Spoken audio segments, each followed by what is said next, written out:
How to use Uber Eats Pass or Uber One? Well, to subscribe in the app, first open up Uber Eats application, then tap on the profile icon here at the bottom right. Once you do so, you can see Try Uber One. Right away tap on Try Uber One, and once you have Uber One, you'll see all the features that you get.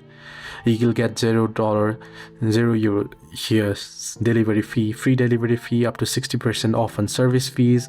You'll get 5 to 10% discount on rides and one credits as well, and you'll get exclusive offers, that is members only promos and special items. You can continue and proceed to purchase it. Then you can find deals. Look for the gold or green Uber One icon under the restaurant names, or use the Uber One filter in the app.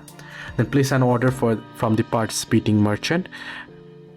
Right, and once you have placed the order from the participating merchant, your benefits will be applied.